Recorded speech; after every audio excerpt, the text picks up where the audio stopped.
you do that, you really need to start looking out for what attacks are to come. But that peloton has really trimmed down since the last lap. Tim Wellens here, the Belgian champion, won this race 10 years ago today. And he's not slowing down anytime soon, is he? What a worker deluxe to have in your team. Tim Wellens. Look at the riders who are built around Tadej Pogačar. I'll remind people that even last season they ended the year as the world's #1 team. If you'd removed Tadej Pogačar from the team, they still would have been the world's #1 team anyway, UAE Team Emirates. They are quite a remarkable outfit. And yes, I don't deny the fact they've been built on having plenty of money and able to buy a lot of the best riders, but certain types of riders as well. Look at the riders they've got here. Massive engines. Brandon McNulty sitting 2 riders back as well. Tim Wellens on the front. These are incredible engines, not just brilliant climbers, but riders who'll go long and hard all day as well. I wonder if that is the last we'll see of Niels Pollitt, Alice, or whether Pollitt might come back and do some more. He has done a big stint today already, hasn't he?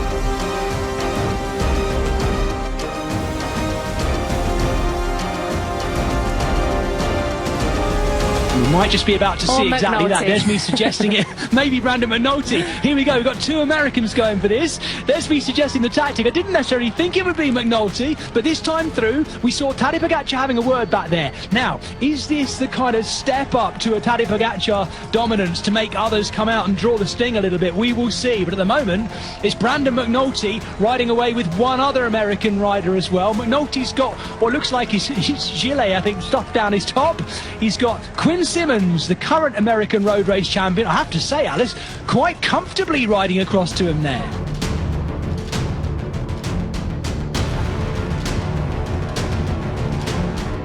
Now goes Tadej Pogačar. He's not waiting. Maybe it is the stepping stone as well. The defending champion, the defending world champion in 2 weeks' time is now going for this as well. And look at that. Absolutely no one with him either. He must have jumped hard, Tadej Pogačar, probably from in amongst his teammates.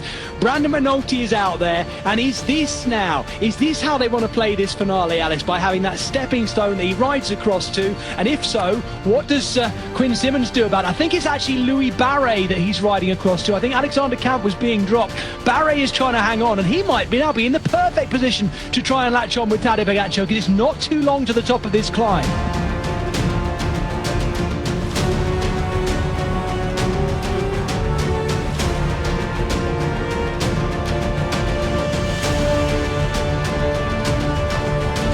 Quinn Simmons is going to have to do nothing. He's obviously going to have to make sure that he keeps his eye on both McNulty and Pogačar when Pogačar does get across to, see if he is going to be countered. But of course, we know that UAE are very, very good tactically, and they will use their numbers to do what they can. And hopefully Quinn Simmons is able to just sit on and save himself as much as possible.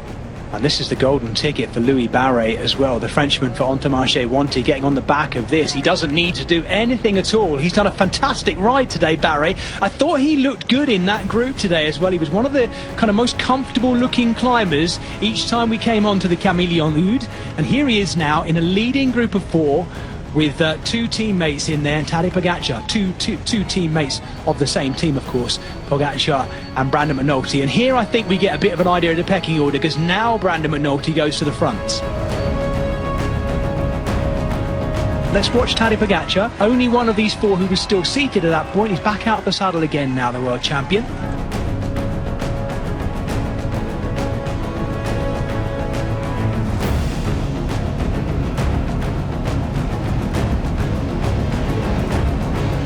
The crowd is at peak capacity now in Montreal.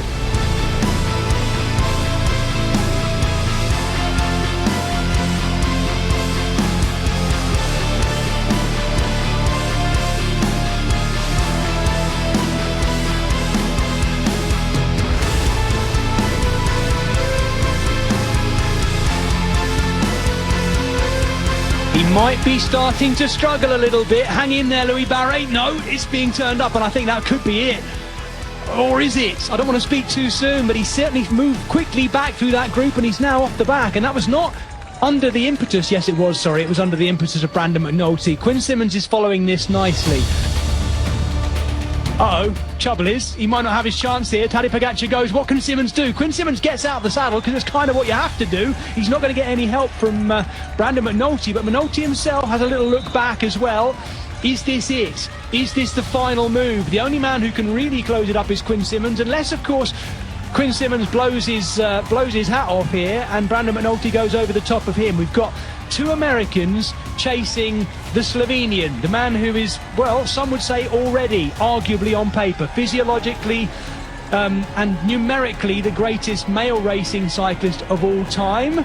Some already saying that. I think there's a way to go just yet, and he even knows that himself. But Tadej Pogačar, warning sign for anyone who's thinking about the World Championships in 2 weeks' time. He's looking rather good. This is his second race day since the Tour de France, and he hasn't been to altitude apparently.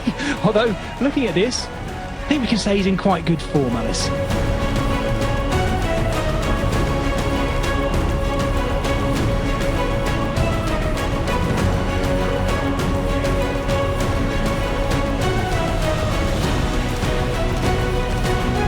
Much the same place, even more dominance from his team than last year, I would say, because they had, well, the other teams, the other 17 world teams in this race, and the pro teams, and even the Canadian national team, no one had an answer to UAE Team Emirates.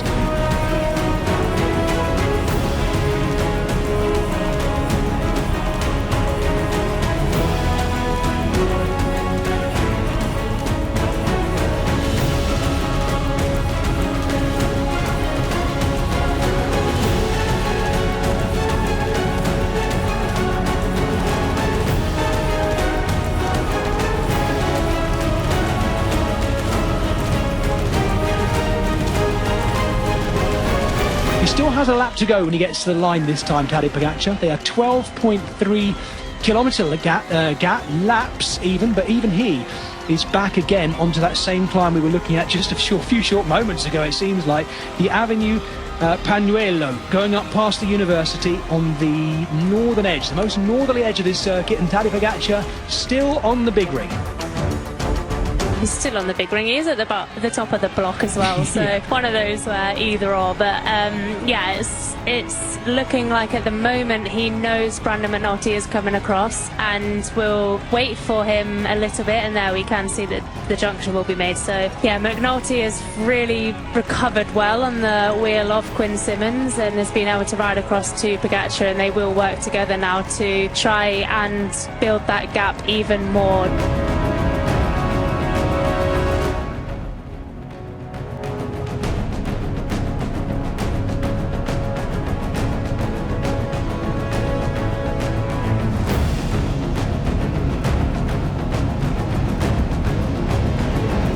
Well, this is a very familiar sight for this crowd. The only difference to 1 year ago is that it was Tadej Pogačar by himself at this point, and he wasn't in that jersey. He hadn't even become world champion by that point. We've got so used to seeing him in those rainbow bands this year. He properly put paid this year to the talk of the curse of the rainbow bands. There's no such thing for Tadej Pogačar because he's won 18 races since he won those rainbow bands as world champion. The question is, will he be taking victory 19 today before he goes on to defend that title, or try to defend that title in Rwanda? Or is it going to be Brandon McNulty? Or is it even going to be Quinn Simmons, who is 30 seconds behind these riders?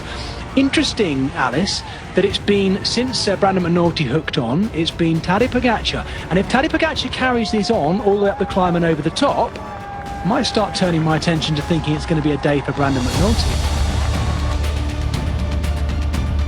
Nothing.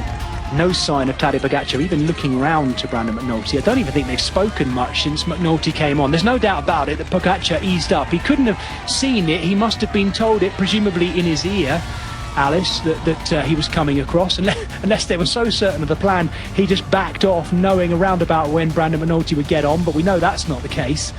But very little communication between the two of them.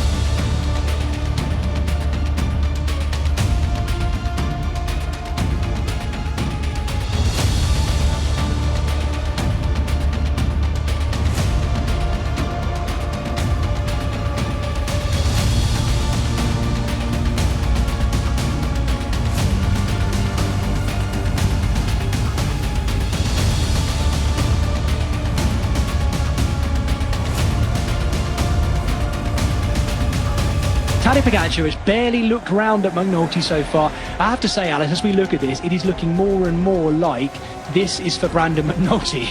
I mean, maybe in a kilometre or so's time, we suddenly see something different and there's a gap between them, but I'm not sure.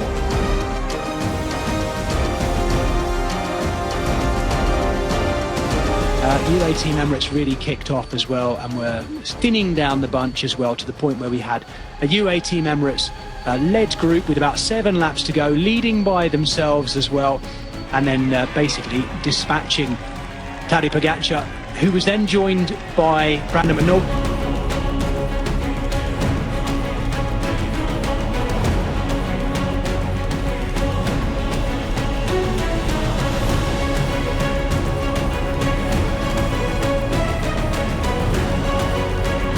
And there's been really very little communication between them.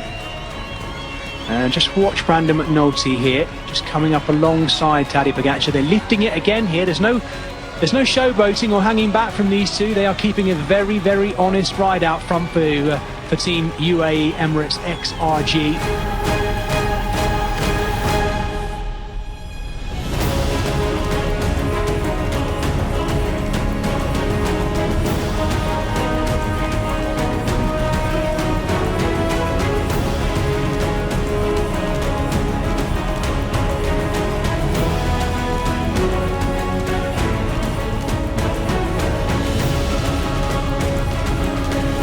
Riding to the line together for the same team. It's the first time in the race's history this has ever happened for UAE Team Emirates XRG. We look carefully to see which of these two wheels go across the line first, and it's going to be Brandon McNulty, I think.